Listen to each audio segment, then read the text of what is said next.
अगर आपको किसी भी गलत फहमी की बुनियाद पे हम्म, 4 पुलिस वाले नाके पे कुट देना, तो आप उसके बाद अगर सिटिंग मिनिस्टर भी हो तो कर क्या लोगे? ज़्यादा से ज़्यादा आईजी को कह के 3 महीने के लिए सस्पेंड करवा दोगे। ज़्यादा से ज़्यादा वो कमरे में आके कहेंगे सॉरी सर। ये थोड़ी होगा कि आप वापस उनको चपेड़ मार सकते हो या उसके बदले में सरकार आपको पैसे दे। इधर किसी दिन भी आपके साथ कुछ भी हो सकता है, लेकिन इनका ये ख्याल है कि हम हमेशा करने वालों में होंगे। हमारे साथ होगा नहीं कभी। बिल्कुल बिल्कुल। और ये अभी वही बात है ना कि पाकिस्तान में क्या मतलब बंदा कत्ल भी कर दो, ठीक है, ये तो इतनी हमारी कोऑपरेटिव पुलिस है, आप किसी भी गैर कानूनी चीज के साथ या गैर कानूनी बंदे के साथ हो या आपको पैसे लेके छोड़ देंगे।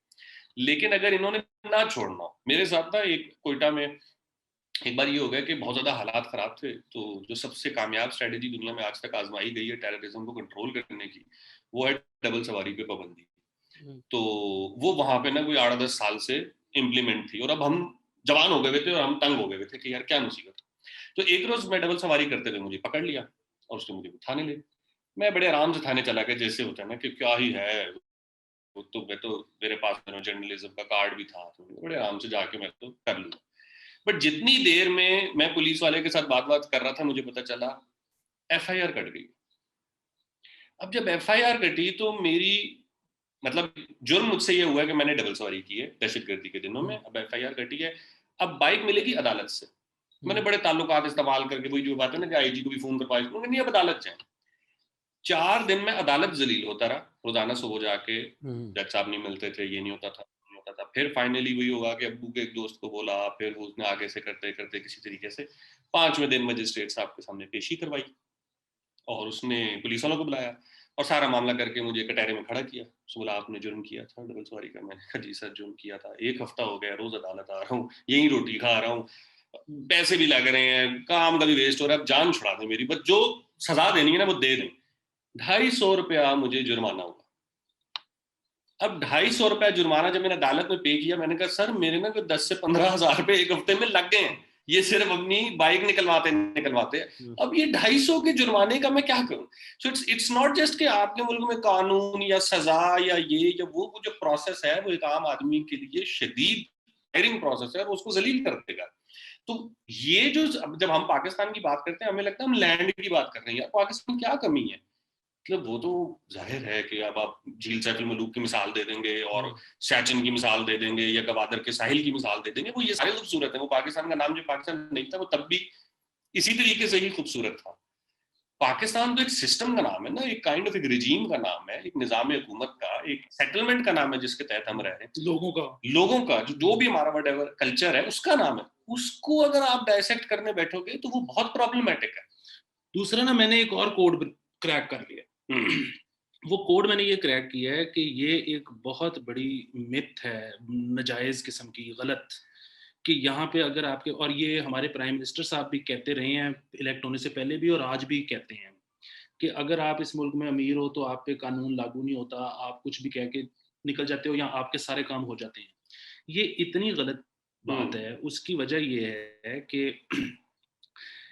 यहाँ पे अगर इस चीज से फर्क नहीं पड़ता कि आप ठीक हो या आप गलत हो, अगर आप एप्लीकेंट हो ना तो आप जलील हो जाओगे जी। आप पुलिस के पास जाओगे, आप ठीक हो या गलत हो इससे फर्क ही नहीं पड़ता। एप्लीकेंट आप हो ना, दूसरे बंदे को 3 पेशियों पे बुलाया जाएगा, एएसआई बुलाएगा। अगर वो तीनों में से एक पे भी आ जाता है दूसरा बंदा, तो फिर अभी केस एएसआई के पास ही चलता रहेगा। अगर वो तीनों पे नहीं आता तो फिर वो केस जाएगा एसएचओ के पास, फिर 3 दफा एसएचओ बुलाएगा। तीनों में से एक पे भी अगर आ गया दूसरा बंदा तो फिर अभी मजीद चलेगा, वरना तीनों पे नहीं आया तो फिर वो केस जाएगा एएसपी के पास जी। एएसपी फिर बुलाएगा 3 दफा, सुभान अल्लाह, उसके बाद जाएगा डीएसपी के पास, फिर डीएसपी बुलाएगा 3 दफा, उसके बाद जाएगा एसपी के बाद पास, और फिर एसपी के 3 दफा बुलाने पे वो नहीं आएगा तो पर्चा कटेगा, उससे पहले पर्चा नहीं कट सकता। और ये सब हम कह रहे हैं उस बंदे के लिए जिसके खिलाफ आपने एप्लीकेशन दी है।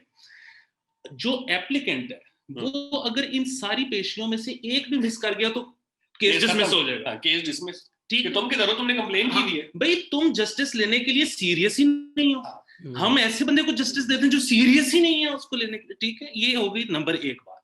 नंबर 2 बात ये है कि थाने से लेके अदालत तक आप अगर, फिर वही बात, हम ये बात ही नहीं कर रहे कि आप ठीक हो या आप गलत हो, आप किसी पे नाजायज मुद्दा डलवा रहे हो या आप किसी से अपना हक मांग रहे हो। अगर आप तगड़े हो ना और दूसरा माड़ा है, ये बहुत गलत समझा जाता है कि पुलिस या और कोई हमारे इस तरह के इदारे पैसे लेके कल्प्रिट की मदद करते हैं। नहीं, आप कभी खुदा ना खास्ता अगर आपसे कोई मसला हो जाए ना, आप कभी पुलिस को पैसे ना ऑफर करके देखो, आप कभी इससे ज्यादा बड़े इदारों में पैसे ना ऑफर करके देखो, किसी से फोन ना करवा के देखो, ये तब भी आपकी सपोर्ट करेंगे, ये आपकी फेवर करेंगे। उसकी एक वजह है, आपको यहाँ तक के कमरे में बुला के अलहदा से ये भी कहा जाएगा कि हमें पता है कि आप सही कह रहे हो और वो गलत है, माफ कर दो, वो मारा है। यहाँ जो प्रॉब्लम है ना, वो मेंटालिटी सबकी ये है कि यार मेरा भी तो हाथ किसी और की जेब में है ना, मेरे से भी तो फलानी फलानी गलती होती है ना, मैंने भी तो फलानी फलानी जगह पैसे मारे थे ना, ये आज उससे हो गया है, वो पकड़ा गया है, मैं अगर उसकी मदद कर दूं तो मैं एक जो है ना वसीला बन रहा हूं, वो आज मेरी वजह से बच जाएगा, इसका अजर मुझे पता नहीं कहाँ आके कभी मैं फंसने लगूंगा तो वहां पे उसका आके कार्मा कहाँ। तो यहाँ पे हर कोई कल्प्रेट को बचाने टुरा हुआ है, वो सवाब और कार्मा वाले चक्कर में। नहीं, पता नहीं कौन अच्छे लोग अली को मिल गए, यहाँ पे तो सब मारने के लिए तुले हुए एक दूसरे को, यहाँ तो कोई किसी मजलूम को नहीं बचा रहा यार। मजलूम का मसला ही नहीं है, आप ना हो मजलूम, कल्प्रेट जिसके एप्लीकेशन गई है ना उसको बचाना है इस सिस्टम में। और उसको नहीं बचाना, अपना काम बचाना है उन्होंने। आप अगर आपका मोबाइल चोरी हो, आपका एनआईसी चोरी हो गया, तो एक सिंपल सी चीज है, एनआईसी गुम गया, आप जाएं और बोले मुझे एफआईआर कटवानी है, मेरा एनआईसी गुम गया, इससे कोई सिंपल चीज दुनिया की नहीं हो सकती। अगर आपको 2 घंटे और एक फोन कॉल ना लगे ये एफआईआर कटवाने में कि जी मेरा एनआईसी गुम गया, फिर मुझसे बात करें। फिर वही है, देखें, अगर तो आप जाके कहेंगे ना मेरा एनआईसी या मेरा 50 करोड़ रुपया गुम गया है और मुझे नहीं पता किसने उठाया, बस ये इस इलाके में से कहीं गायब हुआ है, तो वो आपका मतलब ठीक है, वो आपसे थोड़े से पैसे ले लेंगे या आपसे कोई फोन करवा लेंगे, वरना वो कुछ भी ना करें आप, वो आपकी एफआईआर काट देंगे। नामालूम के खिलाफ एफआईआर यूं कटती है। आप किसी को जाके कहें कि जी मेरा इस बंदे ने चुराया है और मेरे पास वीडियो एविडेंस है, ये देखें मेरी सीसीटीवी की फुटेज के इस बंदे ने मेरा बैग उठाया है, वो एफआईआर नहीं कटेगी। नामालूम पे जो मर्जी करवा ले। ना मालूम की भी मुश्किल है, लेकिन हाँ आई एग्री विद यू, मालूम की तो इम्पॉसिबल है यार। उसमें कोई वाली बात है ना कि हम लोग एक दूसरे पे पर्चे कटवाते भी बहुत है, बहुत ज्यादा, मतलब जाती दुश्मनी में, ये मतलब थोड़े सबर्ब में आप चले जाओ ना, मेन सिटी से साइडों पे गांव में, तो वहां तो ये बड़ी ट्रेडिशन है कि पर्चे कटवा देने हर दूसरे दिन किसी न किसी के खिलाफ। Sure that's a crime officially on the books, मुझे नहीं पता इम्प्लीमेंट कितना होता है, but fabricated FIR obviously is a crime. जाली पर्चे में तो 2 मसले हैं ना, जाली पर्चे में सिर्फ उस बंदे का मसला नहीं है जिसने पर्चा कटवाया है, जाली पर्चे में तो फिर पुलिस भी तो इम्प्लिकेट होती है ना, क्योंकि पुलिस साथ मिली भी थी और जाली पर्चा कटा है ना, इन्होंने इन्वेस्टिगेशन ठीक नहीं की। मेरा वैसे ना, वो लोग बार बार कहते हैं सोल्यूशन, सोल्यूशन, तो एक सोल्यूशन है मेरे से। अच्छा, अगर आप इजाजत दें। जी जी जी। वो सोल्यूशन ये है कि जो पुलिस है ना, अदालतें, पुलिस, वापडा, ये जितने आपके महकमे हैं, ये जितने लोग हैं ना इसमें जो बसते हैं, ये उनके साथ हफ्ता मुकाबला है। मतलब आपके इलाके का जो थाना है ना, वो आपको कहे कि जी इतने पैसे आपने मुझे हफ्ते के देने हैं और मैं आपको प्रोटेक्ट करूंगा। अच्छा, अब आप ये कहोगे कि यार ये तो टैक्स का यही सिस्टम है, मतलब मुल्क में टैक्स इसीलिए होता है ना कि जी आप इतने पैसे देते हैं तो फिर आपके राइट्स के मुल्क हिफाजत करता है, इदारे हिफाजत करते हैं। नहीं, वो डिफरेंट है। उसकी वजह ये है कि टैक्स आप ज्यादा भी दे के देख लें, जितना आप टैक्स देंगे उतना मुल्क बैरूनी ताकतों से उतना ज्यादा थ्रेटेंड होगा, फिर उतना ही मजीद टैक्स चाहिए होगा बाहर की ताकतों से बचने के लिए। वो पैसा ट्रिकल डाउन होकर आपकी पुलिस के पास पहुंच ही नहीं रहा जो आप टैक्स में दे रहे हैं। तो आप बेसिकली पुलिस के साथ, दीगर इदारों के साथ अपना हफ्ता डायरेक्ट मुका लें कि यार ये ले इतने पैसे, ये तेरे सामने ही है, मैं इस घर में रहता हूँ, ये मेरे पास गाड़ी है, तो मेरी इतनी स्टैंडिंग होगी, तो इस हिसाब से मेरा ये हफ्ता बनता है, ये ले और अब तूने मुझे बचाना है। या फिर अगर सोल्यूशन बताता हूँ अली यार, ब्रांडिंग बदल दें आप। एक दफा मैनचेस्टर यूनाइटेड का मैच हो रहा था, Manchester United went 3-0 down, half time में एलेक्स फर्गसन ने बोला तुम लोग जर्सी मसला है, जर्सी बदलो, जर्सी बदली, वो 4-3 जीत गए।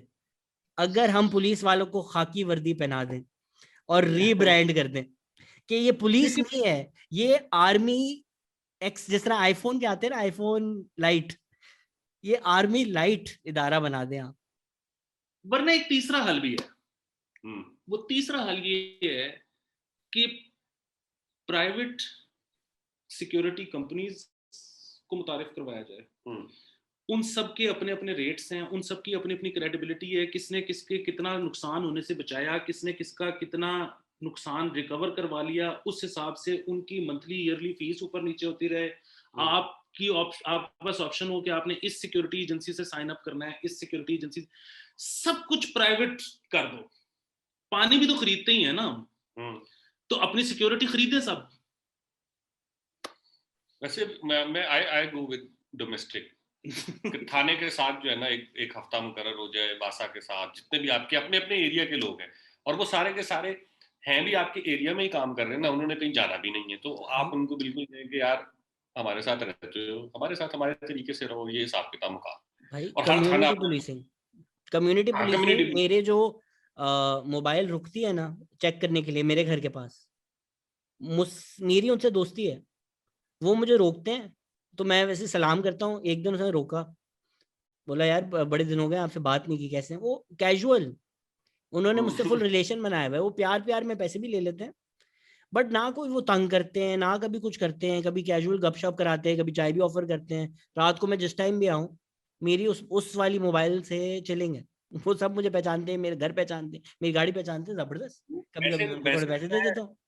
जितने भी हमारे सिक्योरिटी पे बेचारे खड़े होते हैं ना, तो मुझे तो खुद उनको देख के फील हो रहा होता है कि उनका कुछ ज्यादा ना इंटरेस्ट नहीं है सिक्योरिटी में।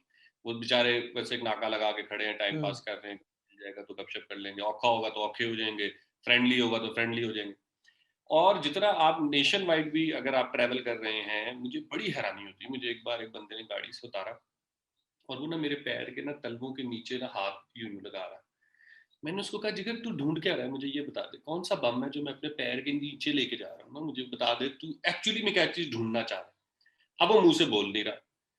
तो ये सारे ज्यादातर ढूंढ रहे होते हैं मंशियात, किनको मंशियात नहीं, तो आपकी मंशियात शक्ल देखकर तो आई एम श्योर वो लाइक होगी तो है कहाँ। सवाल मेरा तो ये नहीं है कि है या नहीं, सवाल ये है कहाँ। मेरा तो शनाख्ती कार्ड देख के भी कर लेते हैं ना कि भाई तू जहाँ से आ रहा है या जहाँ जा रहा है तेरा होगा तुम्हारे पास।